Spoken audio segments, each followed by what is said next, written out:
Anda kembali di Sinta Today, pemirsa. Presiden Prabowo Subianto resmi meluncurkan motor listrik nasional atau Molinas.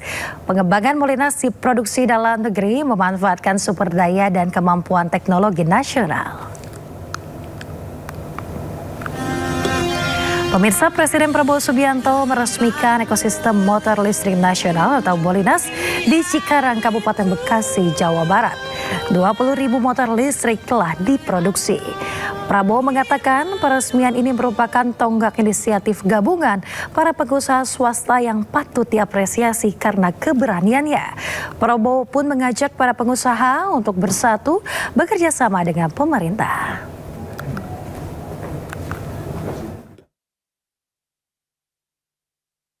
Ya, pemirsa, Presiden Prabowo Subianto dijadwalkan akan menyampaikan pidato kenegaraan dalam sidang tahunan bersama MPR, DPR RI, dan DPD hari ini. Ya, Ketua DPD. Presiden Prabowo Subianto direncanakan menyampaikan pidato kenegaraannya pada pukul 14.30 waktu Indonesia Barat. Dalam pidato kenegaraannya, Presiden Prabowo akan menyampaikan pidato terkait dengan penyampaian rancangan undang-undang anggaran pendapatan dan juga belanja negara atau RUU APBN tahun anggaran 2027.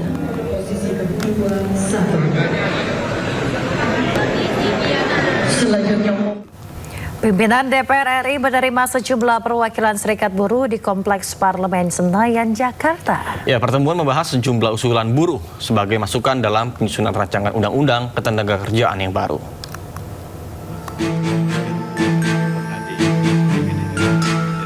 Pertemuan antara pimpinan DPR dengan sejumlah perwakilan buruh berlangsung di Kompleks Parlemen Senayan, Jakarta. Pertemuan dipimpin oleh Wakil Ketua DPR RI Sufmi Dasko Ahmad serta dihadiri pimpinan dan anggota DPR lainnya.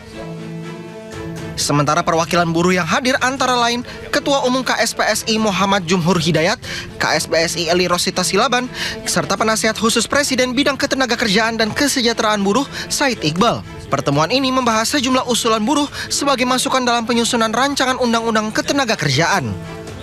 Wakil Ketua DPR RI Sufmi Dasko Ahmad memberikan jaminan bahwa DPR melalui Komisi 9 DPR akan membuka ruang partisipasi publik yang masif dalam penyusunan rancangan undang-undang ketenagakerjaan baru sebagaimana amanat putusan Mahkamah Konstitusi.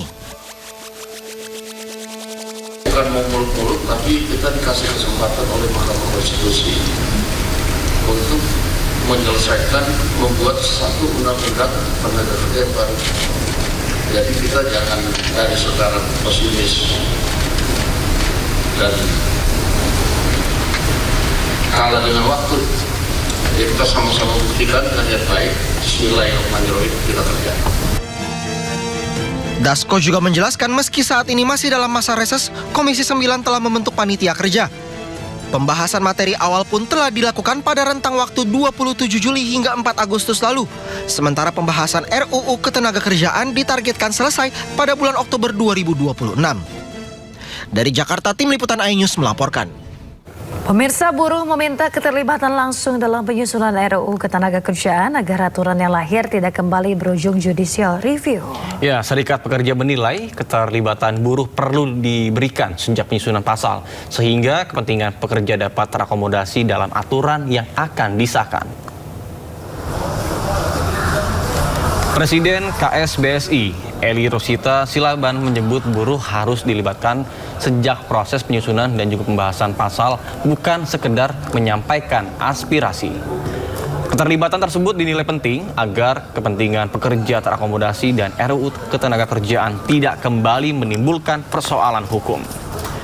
Buruh berharap pemerintah dan juga DPR memberikan ruang partisipasi yang bermakna dalam pembahasan RUU Ketenagakerjaan.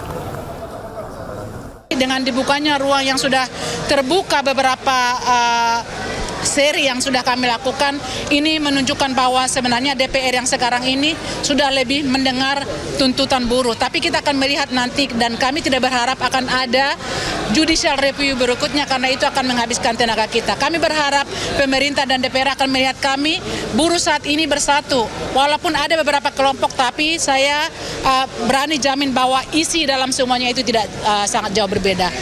Pemirsa, bencana longsor terjadi di area pertambangan emas ilegal di Kabupaten Pohuwato, Gorontalo. Ya, 5 penambang dinyatakan tewas akibat tertimpa material longsor dan 1 penambang berhasil dievakuasi dengan selamat.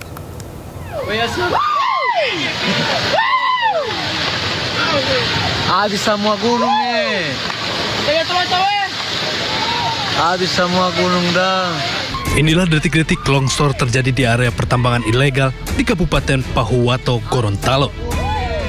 Material tanah dari tebing di lokasi peti tiba-tiba bergeser dan longsor saat aktivitas penambangan tengah berlangsung.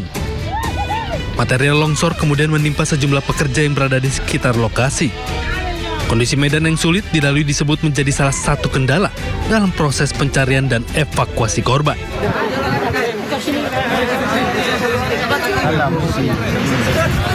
Sedikitnya 6 korban dievakuasi, 5 diantaranya dalam kondisi meninggal dunia dan 1 selamat. Pihak kepolisian sendiri saat ini masih terus berada di lokasi longsor guna mengidentifikasi dan mengevakuasi apakah masih ada para penambang yang tertimbun material longsor. Dari Pahuwato, Gorontalo, Nur Faizil Hasan, iNews melaporkan. Pemirsa, rapat paripurna DPRD Goa terkait pemakzulan Bupati Goa berakhir ricuh. Ya, seluruh fraksi sepakat atas pemakzulan Bupati Goa karena diduga terlibat kasus korupsi dan juga perselingkuhan.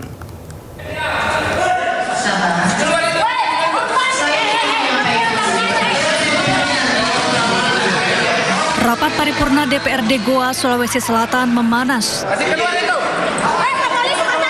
Situasi pun berubah ricuh usai dipicu teriakan dari sejumlah orang yang hadir dalam ruang rapat. Rapat ini menghasilkan keputusan pemakzulan terhadap Bupati Goa, Husniah Talenrang, atas kesepakatan seluruh fraksi. Husniah yang berbicara di atas mimbar terkait klarifikasi kasus yang menjerat dirinya sontak mendapat hujan interupsi. Dan dengan tegas saya menyatakan bahwa semuanya melalui proses. Ya, di sini bukan tempat kita untuk menghakimi atau mengadili. Masih ada proses selanjutnya. Saya menghargai ini adalah rumah rakyat. DPR adalah mitra kita. Dengan harapan kehadiran saya ini akan menjaga dan menjalin harmonisnya hubungan antara DPRD, legislatif dengan eksekutif. Sebelumnya, Husniah diperiksa tim Pansus Hak Angket atas 3 kasus, yaitu dugaan korupsi seragam sekolah gratis sebesar 16 miliar rupiah, pencabutan sepihak bantuan beasiswa program doktoral salah satu mahasiswi, dan dugaan perselingkuhan. Dari Goa, Sulawesi Selatan, Bukma, iNews melaporkan. Pemirsa, Badan Narkotika Nasional menerjunkan ratusan personel gabungan untuk menggerebek sarang jaringan narkotika di Kampung Bahari, Tanjung Priuk, Jakarta Utara. Ya, dalam operasi yang berlangsung tegang, petugas menangkap 2 target operasi dan menyita aset senilai hampir 40 miliar rupiah milik gembong narkoba.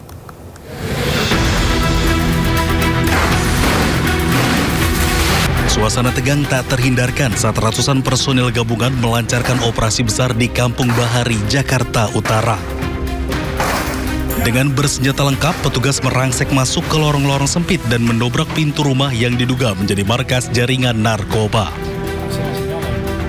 Operasi gabungan BNN, Polda Metro Jaya, dan BNNK Jakarta Utara ini menyasar jaringan Muhammad Ridwan alias Bos Gendut buron kasus kepemilikan 98 kg sabu sejak November 2025.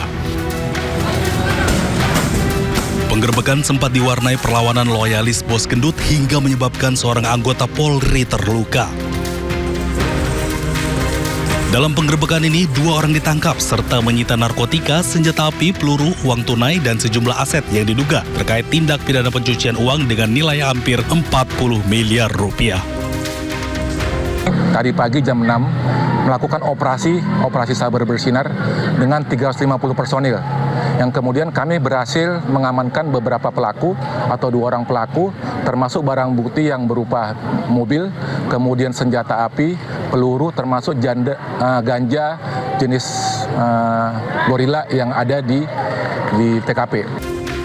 BNN menegaskan pengembangan kasus dan pemburuan terhadap jaringan lain masih terus dilakukan agar peredaran narkotika di Kampung Bahari dapat diputus hingga ke akarnya.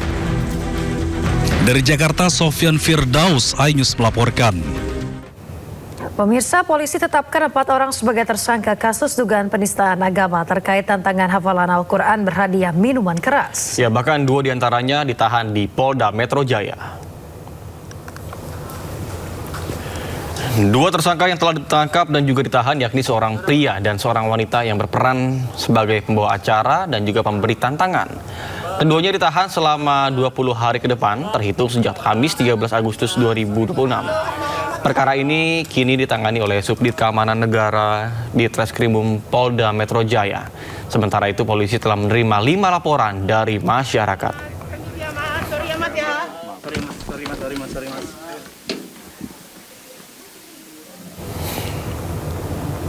Direktur Reserse Kriminal Umum Polda Metro Jaya menyebut berdasarkan rangkaian penyidikan dan alat bukti yang diperoleh, penyidik telah menetapkan 4 orang sebagai tersangka, masing-masing berinisial RES, AK, I, dan M.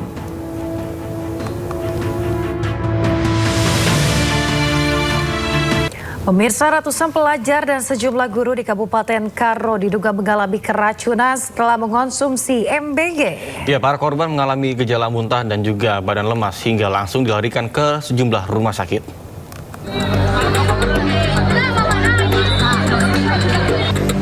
Sebanyak 255 siswa yang berasal dari sejumlah sekolah di Kabupaten Karo, Sumatera Utara diduga mengalami keracunan usai mengkonsumsi MBG. Para siswa merasakan gejala keracunan, mulai dari muntah-muntah dan kondisi badan yang lemas. Petugas medis yang menerima laporan langsung melarikan para siswa ke rumah sakit untuk mendapatkan perawatan. Atas peristiwa ini, Pemkot Karo berjanji akan menanggung seluruh biaya korban. Kami semua sudah melihat dengan jelas, dengan teliti, satu persatu.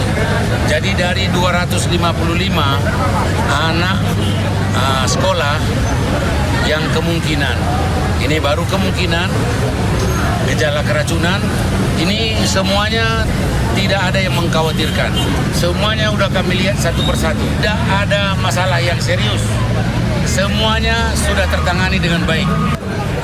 Jumlah siswa yang mengalami keracunan MBG di Kabupaten Karo diperkirakan masih mungkin bertambah dikarenakan sejumlah korban baru merasakan gejala usai pulang ke rumah.